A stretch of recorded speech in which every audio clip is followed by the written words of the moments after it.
Welcome to Gay Fairfax, the capital area's only weekly gay cable magazine, sharing news, views, and pride. I'm Michelle Michaels. And I'm Dave Hughes. Each week, we'll feature events and personalities of interest to the gay women and men in Northern Virginia. On this edition, we'll join a gay contingent of a rally supporting Operation Desert Storm. And we'll find out what's hot in gay literature from staff members of one of Washington, D.C.'s gay bookstores, Lambda Rising. But first, here's Peg McCraw with this week's gay trivia question. Homosexuality has been a forbidden subject for the major TV networks. However, occasionally, a made-for-TV movie does make it on the air. Can you name 4 TV movies about gay women or men that aired between 1972 and 1985? The answer at the end of the show. Thank you, Peg. The National Gay and Lesbian Task Force has taken a strong position against U.S. military involvement in the Persian Gulf. However, this position has angered a number of gay activists. So, an ad hoc group of gays have demonstrated their support of the war by joining a rally in Washington, D.C. Barry Forbes reports on how factions of gays have gone to war over Operation Desert Storm. The National Gay and Lesbian Task Force is used to controversy. But this lobbying and organizing group is not used to criticism from the gay and lesbian community it's supposed to serve. But criticism is what it received when it published this position paper in January 1991 opposing the Persian Gulf War. Approved by the NGLTF Board of Directors, the paper says that the war directly and detrimentally affects the lives of gays and lesbians and the aspiration for equality of the gay and lesbian community. However, the paper does not oppose the brave individuals fighting on the front lines for our country. Those individuals are, in many instances, our loved ones. In brief, NGLTF offers 3 reasons to oppose the war. First, they say that the focus on the war diverts attention from domestic issues. It allows political leaders to ignore the pressing problems faced by the gay and lesbian community. Second, they object to the cost of the war. In a matter of days, the military operations in the Gulf would cost the equivalent of the entire 1991 federal appropriations for AIDS. And finally, the war would increase the credence of the U.S. military. The war highlights again the military's discriminatory policies against lesbians and gay men and the role the military plays in perpetuating our second-class status. To protest NGLTF's position and to show their support for the Gulf War, a small group of gays created Gays Against Isolationism and Appeasement, or GAIA. Members of GAIA recently participated in a pro-war rally in downtown Washington, D.C. Stepping off near the Capitol, they chanted down Pennsylvania Avenue, eliciting cheers and honks from onlookers.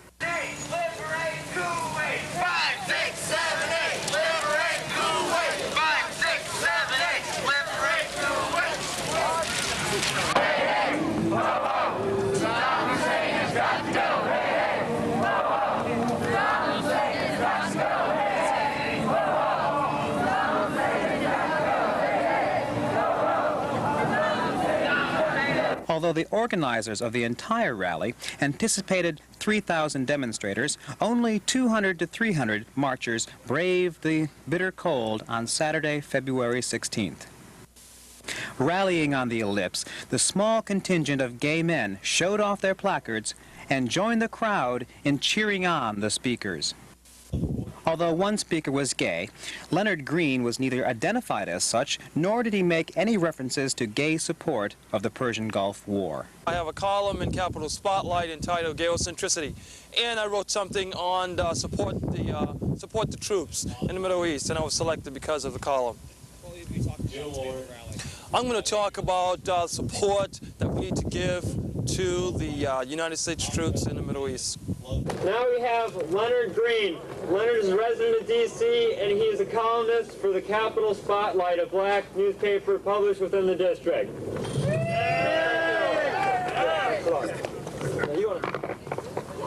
I want to say that I'm glad to be here and I'm proud to be an American. Most Americans without reservation understands that President Bush unequivocally guiding the troops on the course of victory.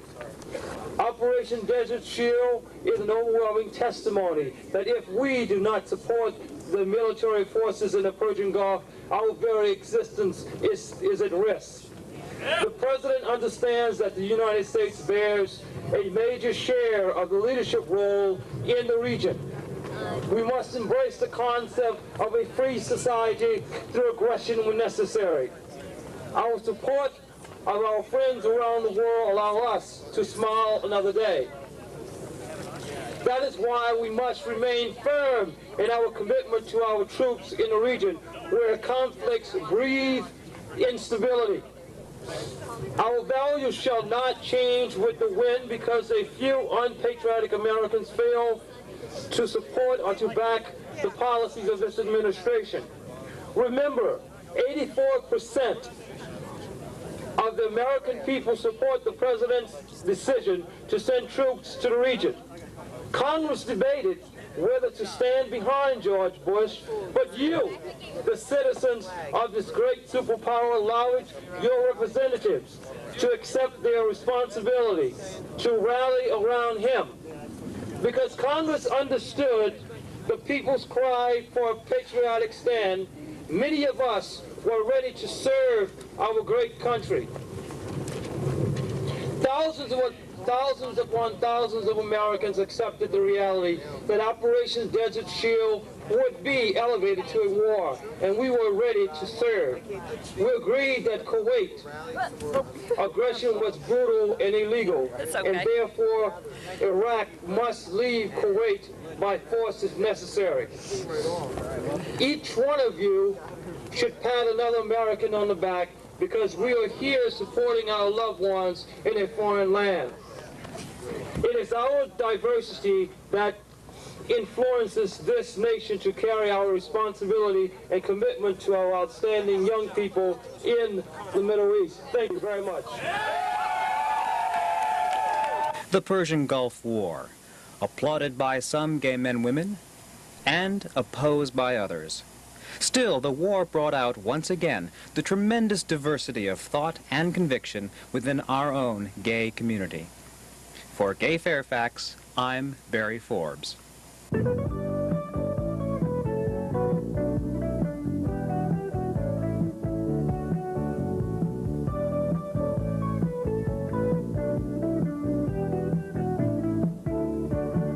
Each week when you tune in to Gay Fairfax, you see only a small portion of the crew that really makes this show happen. These are the people who really make this show happen. To become a part of our crew, please write to us, care of the Fairfax Lesbian and Gay Citizens Association, Post Office Box 2232, Springfield, Virginia 22152, or call us, area code 703-451-9528. The Washington, D.C. bookstore Lambda Rising offers gay women and men hundreds of books to choose from. Hundreds. In fact, you could spend hours trying to find just the right book for yourself or for a friend. So we asked the staff to share their knowledge of gay books at a monthly meeting of the Fairfax Lesbian and Gay Citizens Association, and they were very helpful in getting us beneath the covers of gay literature, both past and present. Lambda Rising Bookstore has been a leading source of gay literature to the lesbian and gay community of the Washington, D.C. area for the last 15 years. Our Gay Fairfax cameras were recently at a lecture given by Jane Troxell and Rose Fennell of Lambda Rising on the history of gay literature. What we were asked to do tonight was talk about gay literature, past, present, and future. And when our supervisor asked us to do this, our publisher asked us to do this, we said yes, because whenever he asked us to do anything, we say yes. And didn't think about it for a couple of weeks, and then we realized we were asked to talk about the entire history of gay literature in an evening. And so starting about an hour and a half ago, we started getting this together. And we realized we have a tremendous gay literature and a history here. One of the questions I would have asked if I had thought about it is, when you wanted us to talk about the past, what do you mean the past? I was talking to our book buyer, and I said, well, there's the past. We could talk about Bilitis, we could talk about Sappho, we could talk about Plato, we could talk about Socrates, or we could also take a nap. Then there's the past, which is Oscar Wilde, Gertrude Stein, when I think of the past. And that's quite a leap, I understand, but our literature really does take that leap. And then there's the past, which is the pre-Stonewall period, which we can talk about, which we have books from, and we are familiar with a lot of the authors from that period in the 60s. The 50s and 60s were actually a very vibrant period in our literature. More was written in the 50s and 60s than you may know about, especially lesbian literature. These were books obviously written for the most part by straight men, for straight men, but they had lesbian content, and they even had, to an extent, a lesbian sensibility to them. And of course there are the classics, the Bibo Brinker series, which some of you may be familiar with. Price of Salt by Claire Morgan, and there are some other books that we're going to talk about more in detail. So that's our past, our past, and the pre-Stonewall past. And then Jane is going to talk about Stonewall through the 70s, up through that era, and then the 80s, the decade we just had, which was explosive. I mean, we could spend evenings talking just about what's gone on in the last 10 years. I don't really have a lot to say about Plato, Sappho, and Bilitis, and Socrates. They were all great philosophers, wonderful poets, and great writers. Read them anytime you have a chance. Okay, moving into the past. See, I have my little notes here. I don't really have a lot to say about Oscar Wilde and Gertrude Stein. Read them if you get a chance. I mean, these are, what I'm talking about right now are the classicists, okay? These are the ones that you may even get a chance to read in a course that you would take in a university. Radcliffe Hall's Well of Loneliness. This is a classic, okay? You're a young baby lesbian, you don't know what to do, you go to the library, you look under L for lesbian in the card catalog. This is the book you're going to find. Even in 1991, this is going to be that totally thumbed card you're going to find in the card catalog. Radcliffe Hall's Well of Loneliness. It's an exceedingly depressing book, but it's beautifully written, and it's a classic. And it's one that I would even recommend today, but not to someone who's newly coming out. It doesn't have a happy ending, and no books from that period were supposed to have happy endings. For men, you might think of Forster's Morris, but it had a happy ending, you know? So you weren't really supposed to read it. And then finally we have Richard Meeker. I love this little book. It's called Better Angel. It was written in 1933. It was published in 1933. It disappeared in 1933 and was finally reprinted back in the mid-'80s. And it's been on Lambda Rising's bestseller list since 1986. It's a classic story. So those are the people from the early part of this century. When we talk about pre-Stonewall, I think about the 50s and 60s, when you had Harry Hay beginning the Madison Society, and you had the Daughters of Bilitis and the women's presses starting up, and the rise of feminism. And in that era, we had the 50s golden age of lesbian literature. And I talked briefly about the true lesbian literature, the Bibo Brinkers, versus your fake lesbian literature, which was the literature written by men for men, read by lesbians. You could actually go into your local People's, Safeway, Giant, whatever your grocery store was, and pick up a copy of Love Like a Shadow and read it in line while waiting to pay for your groceries. People weren't threatened by this. It's weird. I mean, you could do this back in 1952 or 1956. They didn't validate lesbian literature at all. It wasn't scary. It wasn't something to be hidden. It was just it was a pulp novel. For men, we had men's porno novels, but they were written as sexual studies, okay?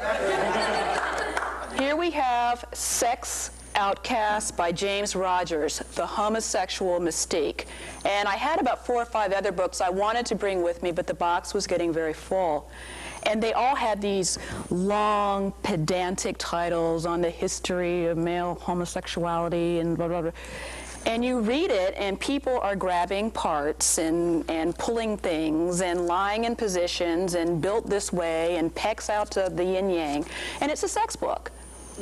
But it's written under the guise of being a sexual study. And this is how they were able to sell gay men's porn. So we were clever people back then, and having access to the literature. Ever since 1950, we've had access to the literature. It's just you had to be able to root it out, and you kind of had to know where to look. That's all I wanted to say up to that period. We're talking 1969, up until Stonewall. And then, of course, there was Stonewall, and there was the explosion of the literature. Everyone knows what Stonewall is and what pretty much went down that night. It brought about revolution, and the books that you see coming out in the 70s were about what we did after the revolution, especially men. And Edmund White's Boy's Own Story can tell you all about the glory days of gay life.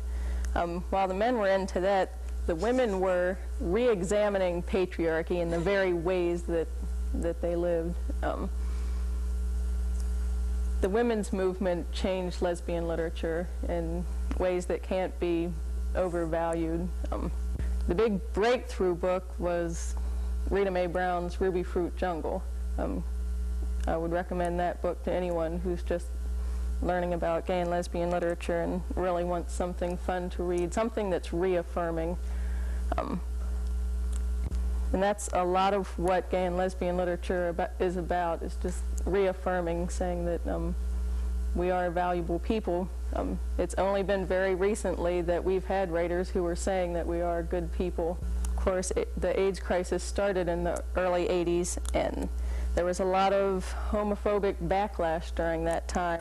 But is AIDS really a gay genre? You know, do we even claim it as being our own? And that's one of the, we'd like to get some feedback from you all about that. Your comments will actually be reflected in what we do. I'll be introducing John Ricci at one of the panels, and I want to say to him, well, you know, people are still interested in what you're doing, and maybe you should write a new book, you know, and have him write another one, and he'll dedicate it to gay Fairfax, and that'll just be a wonderful thing. So that's something, the kind of feedback you all can give us also. When we say AIDS literature, when I think literature, I think fiction, and there are a lot of AIDS novels. Yes, there are characters with AIDS. There are AIDS widowers. There are books about activists. There's an ACT UP novel that Sarah Schulman wrote, People in Trouble, and it's growing every day. There's a writer out there, Paul Reed, who wrote one of the first AIDS novels called Facing It. And in discussions with him, there's he feels a desperate need to put down on paper what's going on in his head, because he doesn't know how much longer he's going to be around. There's a desperateness in the literature, for gay men especially, that we've just never seen before. And stuff is coming out good and bad as a result. I mean, a lot of the small press publishers are publishing just to get it out there. We'll sift through it later. We'll look at it later. We'll edit it later. We'll call it trash or good or whatever, classic later. But let's just get it down on paper, get it published, and get it out there. Yeah, and it is the unwanted genre, but people need to talk about it. You know, gays and lesbians are the ones who are dealing with it, and that's why, you know, we're writing to document these times. Talking about this breakthrough decade of the 80s, the thing that probably made it the breakthrough decade, and some small gay and lesbian publishers will shoot me for saying this, but it's the mainstream recognition that was brought on gay literature. There were some key editors, Bill Whitehead at Dutton and Michael Denneny at St. Martin's, that they took on gay books. They published Edmund White and Robert Farrow, and they got the books out to a very, very large audience. And they started paying gay and lesbian writers pretty well for writing what they did, which was really not seen before. And there's a big debate going on now about this mainstreaming of gay literature. It certainly has seemed to happen. You know, we're shouting from the rooftops, accept us, accept us. And it seems like some people are. I wouldn't say that the big New York publishing houses are publishing gays and lesbians because they really love us. It's all based on the bottom line. They also recognize that some money can be made from gay and lesbian literature. And I don't want to detract from the editors that I've mentioned. They do great work, but it's the bottom line. We're now a marketable commodity. The books that we brought to exemplify that, some of you may be familiar with Men on Men 3 or Men on Men 2 or Men on Men 1, the predecessor, which is published by Plume and AL, which is a major publishing house out of New York. Another very, very popular writer right now is David Levitt. He's written A Place I've Never Been, Lost Language of Cranes, and Family Dancing. And all three of those books were published by mainstream publishing houses. Who else do we? Or even Armistead Maupin. They've redone his books, and they're being published by HarperCollins or Harper and Row. So a lot of the more popular gay male writers are being published by the big mainstream houses. As a result, that's good and bad. As a result, they're getting reviewed in things like the San Francisco Review of Books, the New York Times Review of Books. They're getting a readership. Another occurrence that happened this year was Dave Pallone, the famous baseball player. But Dave Pallone's book was number 17 or 7. Right, but he hit the New York Times bestseller list. Now, they marketed his book as a sports book to the general community, and they marketed his book as a gay umpire coming out book to the gay community, but the book did excessively well, and that was published by Viking. Sarah Schulman has been published by E.P. Dutton, and there are a few other lesbian writers being published, although not nearly as many as men, being published by the commercial and mainstream houses. Sarah Schulman, she's really a neat person. The way she describes it, yes, she's a lesbian. She's published by a major publishing house, but she's an itty-bitty, teeny-weeny fish in a very, very, very, very big pond, where if she had allowed herself to be published by a lesbian publisher, like Naiad Press or Firebrand Press or Seal Press, then she would be just this huge, huge star in their stable, and she chose to go the other way. Money was probably a factor in that, and also the recognition that she gets. Now, she always has the option to go back to a small publisher if she'd like to do that in the future. One of the things that was talked about at last year's American Booksellers Association convention was that of all of the markets, the gay market was the only one that had continued throughout the 90s to grow. All the others had leveled off. Your New Age market, has gone down. For black literature, it's evened out. Children's literature tends to go up and down. The gays and Christian literature are the two that continue to grow. I think things are going to pretty much continue the way that they are. I don't see gays and lesbians becoming any less of a market for books. I think we've done pretty well for ourselves and can go even further in the 90s. If you'd like to learn more about gay literature, stop by Lambda Rising at 1625 Connecticut Avenue Northwest or call them at 202-462-6969.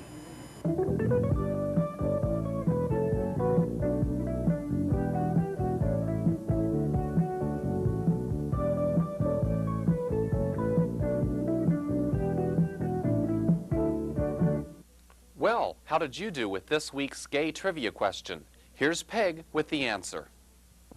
Those groundbreaking TV movies were That Certain Summer on ABC in 1975, A Question of Love, ABC 1978, Consenting Adult, ABC 1985, and Early Frost, NBC 1985. Now don't forget, you can join Gay Fairfax every week at this time. Now here's a look at what we have to look forward to in the next coming weeks.